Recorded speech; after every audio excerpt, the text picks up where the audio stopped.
예전 드라마 중에 욕망의 불꽃이라는 드라마가 있었습니다. 재벌가들의 이야기입니다. 그 형제들 간에 있는 그 숨겨진 탐욕스러운 이야기, 그리고 아버지의 유산 상속을 누가 받을 것이냐, 누가 회사를 경영할 것인가에 대한 형제 간의 다툼을 다룬 이야기입니다. 이 드라마는 실은 실화를 배경으로 합니다. 이 모티브가 된 사건이 있습니다.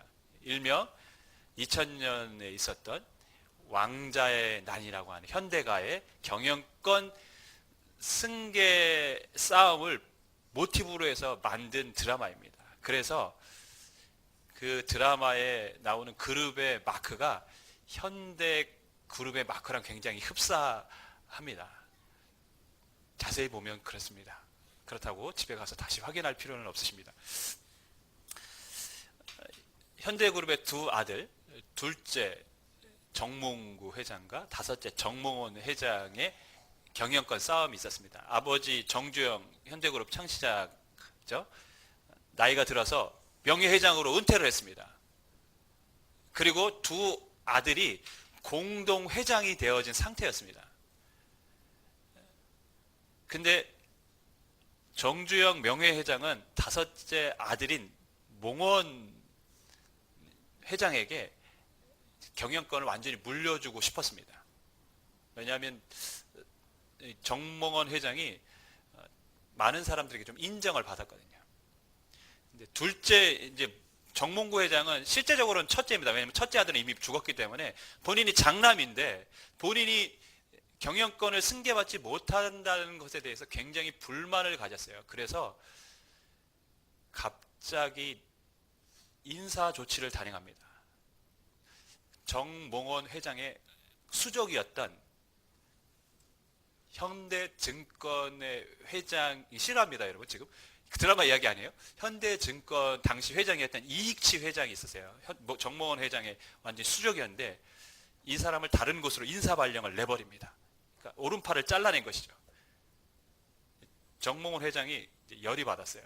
그래서 구조조정위원회를 열어서 정몽구 회장의 명예회장직을 박탈해버립니다. 둘이 이제 싸움이 붙은 거예요. 이 그러니까 정몽구 회장은 형이니까 열을 받았죠. 그래서 병상에 있는 아버지를 불러내다가 기자회견을 엽니다. 누가 경영권을 승계받아야 될 사람이냐, 이렇게 강압적으로 몰아붙입니다. 그래서 자신이라고 기자회견을 통해서 인정을 받습니다. 그러나 정몽원 회장은 인정은 받지 않습니다. 그리고 이사회도 인정을 하지 않습니다. 이렇게 경영권 싸움이 심화되면서 현대그룹은 유동성 위기를 경험합니다. 당연히 회사가 잘 돌아가지 않았겠죠. 그러면서 회사의 주가들이 곤두박질하기 시작합니다. 그러니까 회사가 위기에 처하자 고 정주영 회장이 기자회견을 발표하면서 자기와 두 아들이 완전히 물러나겠다 하고 공식 발표를 합니다. 실제로 물러났습니다. 그런데 아버지가 죽자 정몽구 지금 현대자동차그룹 회장은 다시 현대자동차 그룹 주식을 매각하라고 요청하고 자기가 그거를 사서 따로 계열 분리해서 지금의 현대자동차 그룹이 된 것이고, 우리가 잘 아는 거죠. 정몽원 회장은 일단 물러나고 현대 아산 재단에만 있다가 우리가 잘 아는 것처럼 대북 문제가 일어나고 그 일 때문에 자살을 선택을 했죠. 제가 이 일을 왜 잘할까요? 그 당시에 제가 그 회사에 있었기 때문에 그때 주식을 갖고 있었고, 그래서 주식으로 인해 피해를 봤기 때문에 회사에서 준 사주가 있었고 그 주식이 휴지 조각이 됐고, 뭐 그런 뼈아픈 사연이 저에게도 있습니다. 여러분, 이러한 일들이 실은 돈이 많은 그런 그룹에만 있는 것이 아니라 실은 얼마 되지 않는 그 유산의 문제를 갖고도 다툼이 일어나는 것을 우리가 보게 됩니다. 뭐 몇 천만 원 안 도는 돈인데 형과 아우가 싸우고 그것 때문에 형이 죽이기도 하는 그런 일들도 일어났습니다. 불과 3천만 원 정도의 유산인데 참 돈이 있어도 문제고 없어도 문제입니다. 그래도 이왕이면 있어서 문제이기를 바라는 것이 어쩌면 우리의 마음일 수도 있습니다. 성경을 보면 실은 이와 비슷한 일이 일어납니다. 일명 야곱의 난입니다. 야곱이 형이 받아야 될 축복을 가로채기 위해서 난을 일으킵니다. 이삭에게는 야곱과 에서라는 두 아들이 있었어요. 쌍둥이입니다. 같은 날에 태어났는데 몇 초 차이로 에서가 형이 되고 야곱이 아들이 됐습니다. 조금만 일찍 나오면 형이 될 수 있었는데 야곱의 입장에서는. 근데 안타깝게도 에서가 형이 됐습니다. 저에게도 두 아들이 있습니다. 세연하고 은유입니다. 둘의 터울은 3년이나 되지만 은유는 늘 형이 되고 싶어 합니다. 왜냐하면 형이 뭔가 놀이를 하면 자기 주도적으로 하거든요. 자기 하고 싶은 대로 하거든요. 그리고 TV를 보더라도 리모컨의 선택권이 거의 먼저 형에게 주어지거든요. 그러니까 늘 불만스러운 거예요, 그게. 그래서 가끔 자기가 형이었으면 좋겠다는 말을 합니다. 내가 형이었으면 좋겠다. 여러분, 유대 사회도 마찬가지로 장자에게는 굉장히 특권이 주어졌습니다. 그것이 뭐냐면 유산을 받을 때 2배를 받습니다. 다른 자녀들보다 2배를 받습니다. 그리고 가정의 대표로서의 위치가 주어지고 나중에 아버지의 축복을 받을 수 있고 또 다른 사람을 축복해 줄 수 있는 축복권도 같이 받습니다. 그러니까 유대사회에서 장자와 차남은 정말 큰 차이죠. 우리나라도 이제 과거에 장남을 선호하고 장손이면 굉장히 이렇게 떠받들었던 시대가 있습니다. 지금은 그렇지 않지만 지금은 뭐 남자 아무 소용 없습니다. 아들 아무 소용 없어요. 딸이 중요합니다. 근데 유대 사회도 마찬가지입니다. 아들 장남이 중요한 거예요. 근데 3년 차이가 나는 우리 아들도 우리 은유도 형의 자리를 탐내는데 여러분 몇 초 차이로 형의 자리를 빼앗긴 이 야곱은 어떻겠습니까? 정말 형의 자리를 탐냈겠죠. 내가 먼저 나왔어야 되는데 어떻게 해서든지 형이 가지고 있는 위치 그리고 받아야 될 장자권, 축복권을 받고 싶었던 것입니다. 그런데 여러분 상식적으로 가능합니까? 불가능하잖아요. 뭐 과거를 되돌아가서 다시 자기가 먼저 나올 수도 없고 아니면 지금 엄마 뱃속에 다시 들어갔다 나올 수도 없고 불가능한 상황입니다. 그런데 야곱은 늘 이것을 탐냈습니다. 이 불가능한 것을 탐내니까 어떤 방법을 동원합니까? 정상적인 방법이 아니라 비정상적인 방법, 편법을 동원해서 그것을 차지하려고 합니다. 근데 어느 날 기회가 찾아왔습니다. 아버지 이삭이 나이가 들어서 눈이 보이질 않는 거예요. 앞이 잘 보이지 않는 겁니다. 그 틈을 노려서 아버지 이삭이 형에게 해줄 축복을 가로채기 시작합니다. 이삭이 그의 형 에서에게 먼저 이렇게 얘기합니다. 밖에 나가서 사냥을 한 다음에 내가 좋아하는 음식을 만들어 오라. 그럼 내가 너에게 축복해 주겠다. 근데 이 말을 엄마가 듣습니다. 리브가가 듣고 야곱에게 말합니다. 야, 아빠 이삭이 네 형에게 축복해 주려고 그런다. 그 축복 네가 받아야지. 참 엄마도 이러면 안 돼요. 그죠? 엄마가 뭐라고 나무랬어야 되는데 막내 아들이 그것을 사모하고 있다는 걸 알았어요. 그러니까 행할 방법을 가르쳐 줍니다. 형의 옷을 입어라. 그리고 형은 털이 많고 너는 털이 없으니까 짐승의 털을 팔에 붙여라. 그리고 내가 음식을 만들어 줄 테니까 아버지께 갖고 들어가라. 그래서 야곱이 갖고 들어갔어요. 그래서 아버지 제가 음식 만들어 왔어요. 근데 눈은 어두워도 귀는 그래도 밝은 상황이니까, 야, 네 목소리가 좀 이상한데? 너 에서 맞아? 제가 감기가 들렸어요. 목소리를 변조했는데도 아버지가 아는 거죠. 눈치챈 거죠. 그래? 그래, 너 어떻게 이렇게 짐승을 빨리 잡았어? 이렇게 빨리 요리해 왔어? 이때 야곱이 당황하지 않고 어떻게 합니까? 하나님이 순적하게 사냥할 수 있도록 도와주셨습니다. 하나님의 이름으로 거짓말을 합니다. 하나님이 도와주셨어요. 그래? 하나님의 이름으로 말을 하니까 에서는 믿은 것이죠. 그래서 야곱에게 왔는데 에서의 향취가 납니다. 그러니까 에서인 줄 알고 축복을 해줬습니다.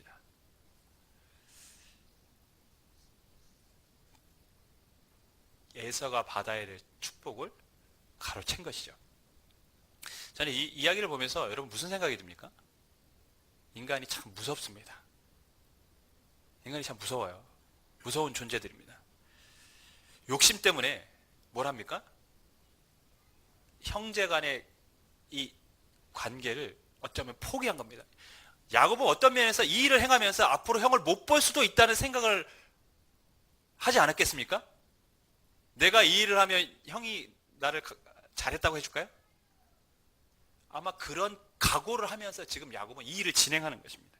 때로는 욕심 때문에 사람은 부모 자식 간의 관계도 끊습니다. 인간이 참 무서운 존재입니다. 저희 아내가 이제 추석 때 친구들을 만났는데 그 친구의 가정에서 있었던 일입니다. 젊은 부부가 있었는데 남편이 암 말기로 있다가 투병을 하다가 죽었어요. 30대 중반밖에 되지 않습니다. 아내 입장에서는 굉장히 마음이 아프죠. 하늘이 무너지는 것 같습니다. 근데 장례식을 딱 마치고 돌아왔는데 더 황당한 일을 경험합니다. 그게 뭐냐면 남편의 엄마와 아버지, 즉 누굽니까? 시부모님이 법원에다가 재살 분할 신청을 한 거예요. 장례식 끝난 그 다음 날에.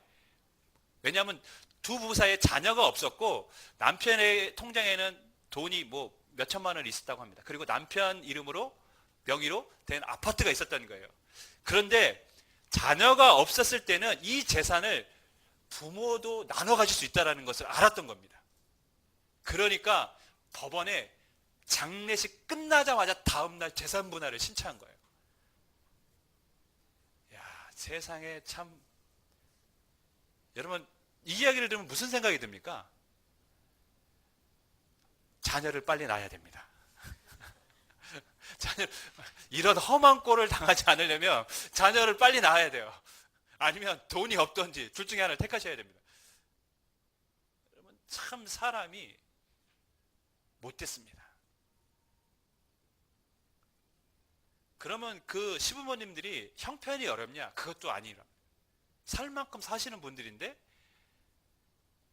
그 자신이 아들을 길렀으니까 그 대가를 받아야겠다고 하면서 재산 분할을 신청했고 법원에서는 아내 3, 엄마 2, 아빠 2로 분할하라고. 그게 이제 법이니까요. 그렇게 명령이 나왔습니다. 저는 보면서 참 이런 생각이 들었어요. 아들이 죽기도 기다린 것도 아니고 장례식 끝나자마자 그 다음날 어떻게 신청을 할 수 있습니까? 실은 그 자기의 며느리가 갖고 있는 상심은 전혀 생각하지 않은 것이죠. 그 며느리가 얼마나 힘들어할까는 전혀 그들의 마음에 없습니다. 오직 혹시 그 돈을 며느리가 다 갖지 않을까? 그것밖에 없습니다. 참 인정머리 없는 세상이죠. 성경 말씀에 욕심이 잉태한 즉 죄를 낳고 죄가 장성한 즉 사망을 낳는다고 했습니다. 성경 말씀이 하나도 틀리지 않습니다. 욕심 때문에 야곱은 형을 속였고 하나님의 이름으로 거짓말을 하고 형과의 관계를 끊을 각오조차 하고 있는 것입니다. 여러분, 에서가 이 사실을 알게 되었습니다. 분노합니다. 내가 저놈을 가만히 두지 않겠다고, 죽여버리겠다고 막 소리를 칩니다. 분위기가 심상치 않습니다. 살기가 돕니다. 가만히 있다가는 죽을 것 같습니다. 그래서 야곱이 무엇을 택합니까? 도망을 택합니다. 그래서 집을 떠납니다. 10절 말씀, 우리 28장 10절 말씀 우리 같이 읽습니다. 시작.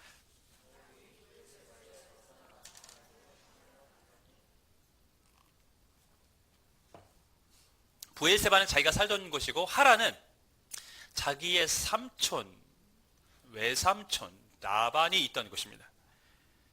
여기서 그러니까 브엘세바에서 하란까지의 거리는 무려 800km나 됩니다. 서울과 부산을 왕복해야 되는 거리입니다. 그리고 그 길은 사막의 길을 통과해야 합니다.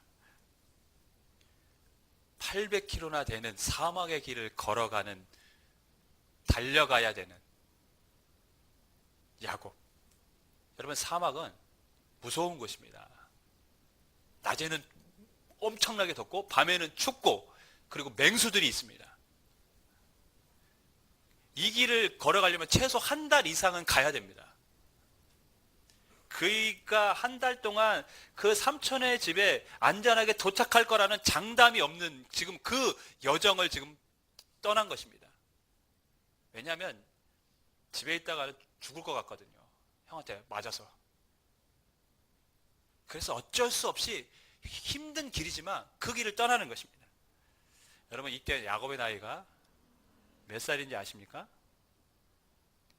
70대 후반의 나이였습니다. 우리는 이제 성경을 보면 막 청년 야곱을 생각하고 그 그림도 다 이게 청년으로 그려놨지만 이때 야곱의 나이가 거의 77세에 다다릅니다. 77세의 나이에 800km나 되는 사막의 길을 가야 된다고 생각해 보십시오. 그리고 앞으로 우리가 잘 아는 것처럼 20년 동안 객지 생활을 하면서 고생을 하기 시작합니다. 장자의 축복을 받겠다는 그 욕심 때문에 그의 인생이 지금 꼬이기 시작했습니다. 고달픈 인생길이 시작됐습니다. 그의 신세가 얼마나 처량했는지 성경은 이렇게 우리에게 말씀하고 있습니다. 11절 말씀 우리 같이 읽습니다. 시작.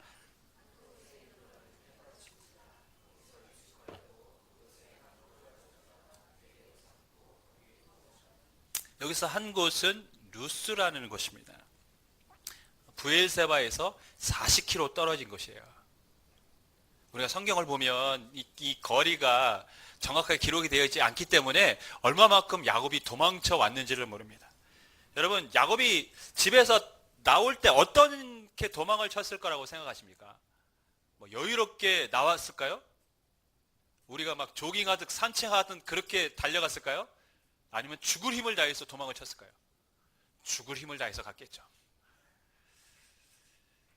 잡히면 죽는다. 앞뒤 안 보고 도망치는 겁니다. 그렇게 77세의 나이에 40km를 앞뒤 안 보고 달려온 거예요. 아마 초인적인 힘으로 달려왔을 것 같습니다. 그리고 루스라는 곳에 와서 쓰러진 거예요. 얼마나 지쳤을까요? 일반인도 40km 쉽지 않습니다. 걷는 것도. 40km 걸으려면 군인들도 군장 메고 무려 8시간 가까이 걸어야 돼요.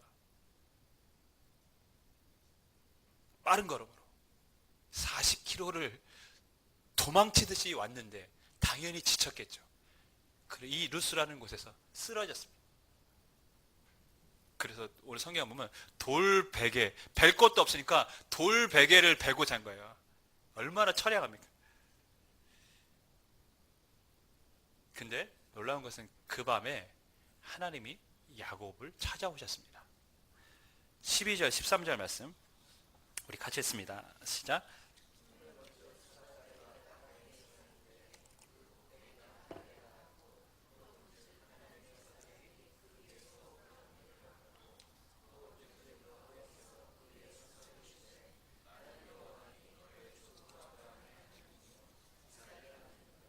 내가 누워 있는 땅을 내가 너와 내 자손에게 주리니 꿈을 꿨는데 꿈속에 천사들이 오르락내리락 하는데 그 끝에 보니까 여호와 하나님이 계신 걸 봤어요. 근데 그 하나님이 야곱에게 말씀합니다. 나는 아브라함의 하나님이고 이삭의 하나님이다. 그리고 내가 너를 지켜주겠다. 너를 다시 가나안 땅에 돌아오게 해서 이 땅을 차지하게 할 것이고 네가 안전하게 돌아올 때까지 너를 지켜주겠다라고 약속을 해주셨습니다. 근데 여러분, 지금 이 상황에서 하나님이 야곱에게 지금 너무나도 과분한 말씀을 지금 하고 계신 거 아닙니까? 야곱이 뭘 잘한 게 있다고 하나님이 야곱에게 이러한 복, 그 다음에 동행을 약속해 주십니까? 힘들어하는 야곱을 보면 실은 보통 사람이라면 무슨 생각을 갖냐면, 그래, 꼴 좋다. 네가 행한 대로 네가 받는 거야. 네가 못된 짓 하니까 이러한 어려움 당하는 거지. 아마 대부분의 사람들은 이렇게 생각하고 야곱을 손가락질 했을 겁니다. 네가 형을 속이더니 아버지를 속이더니 하나님의 이름으로 거짓말을 하더니 결국 이 고생을 당하는 거 아니냐? 분명히 이렇게 말을 들어야 되는데 하나님은 찾아오셔서 야곱에게 지금 너무나도 과분한 복을 주십니다. 내가 너를 복 주겠다. 이 가나안 땅 차지하게 해주겠다. 너가 안전하게 돌아올 때까지 늘 지켜주겠다. 여러분, 야곱의 입장에서 800km나 떨어지는 그 거리를 가야 되면 앞으로 자신의 인생이 어떻게 될지 모르는 캄캄한 그런 삶을 살아야 되는데 하나님이 자신을 안전하게 지켜주시겠다고 하니 얼마나 놀랍습니까? 여러분, 하나님은 왜 야곱에게 찾아오셨을까요? 누군가 범죄자를 추격합니다. 그 범죄자를 추격할 때는 이유가 있겠죠. 검사가 추격을 하면 그 사람을 잡아서 기소하기 위해서 추격을 하는 것입니다. 손해본 사람, 그 사람에게 해를 입은 사람이 추격하는 것은 그 사람에게 보복하기 위해서 추격하는 겁니다. 그럼 하나님은 왜 야곱을 뒤따라가서 야곱을 만나주시는 겁니까? 하나님은 인간과 다릅니다. 하나님은 야곱에게 새로운 인생을 살도록 하기 위해서 그를 찾아가 주십니다. 예전에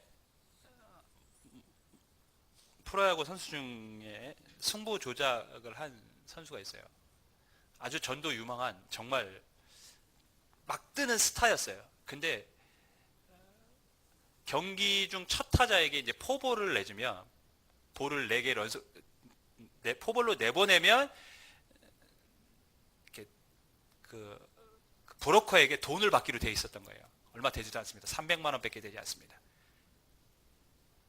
근데 죄의식이 없었던 것이에요. 뭐 이 정도야. 근데 그 사람들은 그걸로 도박을 한 거죠. 첫 타자에게 볼넷을 내주냐 안 내주냐를 베팅을 한 겁니다.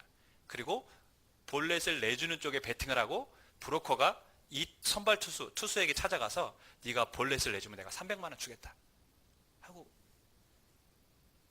그렇게 승부 조작 사건에 연루가 됐어요. 근데 이 선수가 이 300만 원 때문에 결국 야구 선수로서 영구 제명을 받았습니다.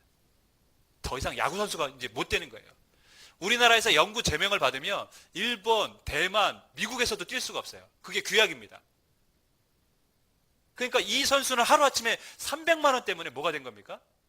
평생 야구만 하고 야구만을 바라보고 살았는데 인생이 완전히 망가져 버렸어요. 저는 근데 솔직히 좀 너무 과한 처사다라는 생각이 좀 들었습니다. 개인적으로는 너무 과하다.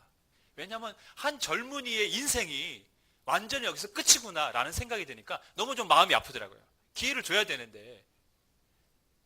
그런데 대부분의 야구 팬들은 뭐라고 생각했냐면 영구 제명하는 게 맞다. 야구 선수로서 하지 말아야 할 것이다. 싹을 잘라야 된다. 그래야 야구라는 경기가 깨끗해질 수 있다. 이러한 다평이었어요. 그래서 지금도 어떤 사람들은 저와 같은 마음으로 그 선수 이름을 대면서 너무 영구 제명한 거는 좀 심한 거 아니냐, 돌아왔으면 좋겠다. 아니 음주운전하고 뺑소니 치는 사람도 돌아오는데 그 실은 어떻게 보면 형법으로 따지면 더 약한 것인데 영구 제명시킨 건 너무 과한 거 아니냐 이렇게 얘기를 하지만 대부분의 사람들은 가차없이 그건 있을 수 없는 일이라고 얘기를 합니다. 저는 개인적으로 실은 좀 마음이 아픕니다.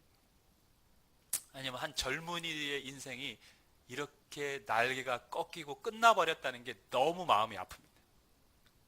아주 작은 실수였는데 이렇게까지 할 필요가 있을까? 근데 야구 팬들의 하는 말은 지금 공감이 가기는 하죠. 야구 선수로서 하지 말아야 일을 했다는 것입니다. 근데 저는 이런 생각이 들었습니다. 야구 팬이 아니라 그 선수의 부모였다면 그런 말을 할 수 있었을까? 야구 팬의 입장이 아니라 그 선수의 부모의 입장이라면 과연 그 선수에게 그러한 말을 할 수 있었을까? 저는 못했을 거라고 생각합니다. 아마 부모였다면, 할 수만 있다면 사람들에게 찾아가서 무릎을 꿇고 본인이 사죄를 했을 거예요. 기회를 달라고, 선처를 달라고, 다시 운동할 수 있게 해달라고. 사람들은 그 선수를 야구 팬의 입장에서 바라봤습니다. 그러나 부모의 심정으로, 부모의 눈으로 바라봤다면 아마 다르게 행동했을 것입니다. 왜 하나님은 범죄자, 사기꾼 야곱을 찾아오셨을까요? 그리고 왜 야곱에게 과분한 복과 동행을 약속해 주셨을까요? 하나님은 아버지의 심정으로 야곱을 찾아오신 것입니다. 그에게 기회를 주고 싶었던 겁니다. 그냥 그렇게 인생이 끝나지 않기를 원하셨던 것입니다. 새로운 인생을 살기를 원하셨기 때문에 야곱에게 찾아오신 것입니다. 누구도 완벽한 사람은 이 땅에 존재하지 않습니다. 한 번의 실수로 우리의 인생이 결정되어진다면 여기에 우리의 미래를 장담할 수 있는 사람은 아무도 없습니다. 하나님께서 우리를 아버지의 마음으로 지금도 봐주시기 때문에 우리에게도 여전히 미래가 있고 희망이 있는 줄 믿습니다. 여러분, 하나님은 아버지의 마음으로 찾아주십니다. 그런데 또 하나의 질문을 하나 던지고 싶습니다. 왜 하필 루스에서 돌 베고 잠을 잘 때에 찾아오셨을까요? 새로운 인생을 살도록 하기 위해서 엄마와 아빠가 있던 집에, 즉 부엘세바에 있을 때 찾아오시면 안 됐을까요? 왜 인생의 가장 험한 시간에, 고통스러운 시간에 야곱에게 찾아오셨을까요? 실은 그게 인간이기 때문에 그렇습니다. 실은 성경에서 너무나 자주 연출되는 장면이 바로 이런 장면입니다. 하나님은 인생의 가장 고통스러운 순간에, 고통의 순간에 찾아오십니다. 아브라함의 믿음이 흔들렸을 때 그에게 찾아오셨습니다. 모세가 80대 노인으로 희망도 없이 살아갔을 때 그에게 찾아오셨습니다. 다윗이 사울에게 쫓겨서 죽음의 고비를 넘겨갈 때 그에게 찾아오셨습니다. 베드로가 예수님을 부인하고 자신에 대해서 자책하고 살아갈 때 하나님은 베드로에게 찾아오셨습니다. 하나님은 사람들의 인생의 실패를 경험하고 절망하고 있는 그 순간에 찾아오십니다. 왜냐하면 그때야 마음의 문을 열기 때문입니다. 그때 마음의 문을 열어요. 사람들은 마음의 문을 쉽게 열지 않습니다. 제가 아까 말씀드렸어요. 주식으로 인해 제가 휴지 조각이 되고 빚을 지게 됐습니다. 신대원 신학교를 다니는데 너무 힘들었어요. 학비를 어떻게 제가 충당하며 살았는지 저 진짜 기억도 잘 나지 않는 인생을 살았습니다. 근데 그때 제가 배운 게 있어요. 하나님을 의지하는 법을 배웠습니다. 하나님과 독대하는 법을 배웠습니다. 힘드니까 뭐 해야 됩니까? 할 수 있는 게 하나님 앞에 부르짖는 것밖에 없어요. 그러면서 하나님과 독대하며 하나님 앞에 나아가는 법을 배우게 되었습니다. 야곱 동일합니다. 하나님은 야곱의 가장 인생의 쓴맛을 맛보고 있을 때 그에게 찾아오셔서 그에게 하나님을 붙잡게 만들고 계십니다. 20절부터 22절까지의 말씀을 우리 같이 읽겠습니다. 시작.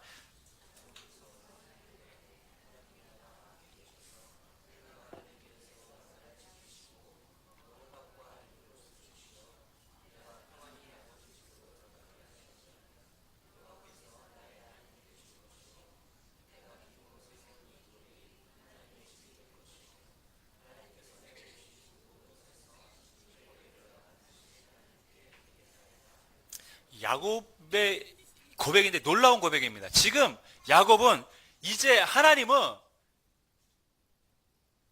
나의 조상의 하나님이 아니라 나의 아버지의 하나님이 이제 누구의 하나님이 된다고 말합니까? 나의 하나님이라고 말합니다. 나의 하나님. 이전까지의 야곱에게 있어서 하나님은 자기의 하나님이 아니었어요. 자기의 할아버지의 하나님, 아브라함의 하나님, 자기의 아버지 이삭의 하나님이었을 뿐이지 자기의 하나님은 아니었어요. 그러니까 하나님의 이름으로 거짓말도 하고 사기도 치는 것이죠. 하나님은 나의 하나님이 아니니까요. 근데 이제야 야곱은 하나님을 붙잡습니다. 하나님은 이제 나의 하나님이 되십니다. 이제 내가 하나님만을 섬기겠습니다. 하나님이 나를 지켜주시고 돌아오면 하나님만을 섬기고 하나님께서 주신 것의 10분의 1을 내가 드리겠습니다 라고 하나님께 자신의 신앙을 고백을 했습니다. 놀라운 변화입니다. 만약에 야곱이 평안한 상태에 있었다면 이러한 변화가 있었을까요? 저는 절대 이렇게 변하지 않았을 거라고 생각합니다. 야곱은 브엘세바에 살면서 아버지 이삭으로부터 하나님에 대해서 분명히 많은 이야기를 들어왔을 거예요. 여호와 하나님이 어떤 분이고 우리 조부 너희 조부 아브라함에게 어떤 일을 하셨고 나에게 어떤 일을 행하셨고 우물을 팔 때 우물을 하나님이 어디서든지 얻게 하셨고 이렇게 아마 다 하나님이 행하신 일을 가르쳐 줬을 거예요. 그럼에도 불구하고 야곱에게서 하나님은 자신의 하나님은 아닙니다. 아버지의 하나님이고 할아버지의 하나님 뿐입니다. 근데 인생의 가장 힘든 그 순간에 찾아오신 하나님, 그분을 만났을 때 그는 드디어 하나님을 나의 하나님이라고 고백을 하고 있습니다. 하나님은 이제 나의 하나님이십니다. 왜 하나님이 루스에서 돌베개 베고 잠을 자고 있는 야곱에게 찾아오셨을까요? 가장 힘든 그때에 사람은 하나님을 찾게 돼 있기 때문입니다. 여러분 인생에 힘든 시기를 보내고 계십니까? 그때는 여러분에게 하나님이 찾아갈 시간이라는 것을 믿으시길 바랍니다. 하나님은 우리의 인생의 가장 어려운 순간에 찾아오시고 우리로 하여금 하나님을 붙잡게 만드십니다. 오늘 이곳이 일어나는 곳이 루스이죠. 루스라는 말은 길을 잘못 들었다는 뜻입니다. 사막에서 길을 잘못 들면 어떻게 됩니까? 죽는 겁니다. 루스는 죽음의 장소입니다. 하나님 없이 살아가는 인생은 루스의 인생입니다. 잘못된 인생, 잘못된 길을 걸어가는 인생이고 죽음의 길을 걷는 인생입니다. 그런데 이 루스가 하나님을 만난 뒤에 무엇으로 바뀝니까? 베델이라는 곳으로 바뀝니다. 성경은 이제 이 루스를 더 이상 루스라고 사용하지 않고 베델이라는 이름으로 계속해서 사용합니다. 놀라운 하나님의 뜻이 있습니다. 죽음의 장소가 잘못 들어갔던 그래서 죽음의 장소였던 루스가 베델, 하나님의 집, 하나님이 함께 하시는 곳이 된 것입니다. 하나님을 만나면 인생이 달라집니다. 잘못된 길을 걷는 것이 아니라 바른 길을 걷기 시작합니다. 죽음의 길을 걷는 것이 아니라 생명의 길을 걷기 시작합니다. 야곱에게 있어서 지금 앞으로의 삶은 굉장히 어렵고 힘든 여정이었지만 그러나 하나님이 함께 하시기 때문에 그 인생은 하나님이 안전하게 지켜주시는 인생으로 바뀌어져 버린 것입니다. 주 안에 사랑하는 여러분, 하나님을 만나면 루스가 베델로 되는 줄 믿습니다. 고난의 장소가 아니라 축복의 장소로 변화됩니다. 여러분의 지금의 자리가 루스라면 베델로 변화되는 역사가 있기를 주님의 이름으로 간절히 축원하겠습니다. 우리의 삶이 달라질 것입니다. 우리의 인생이 달라질 것입니다. 하나님을 만나 우리 인생이 변화되는 놀라운 역사가, 루스가 베들로 변하는 역사가 저와 여러분 또 우리 교회의 역사가 되기를, 또 하나님이 행하시는 기적이 되기를 주님의 이름으로 다시 한번 간절히 축원하겠습니다.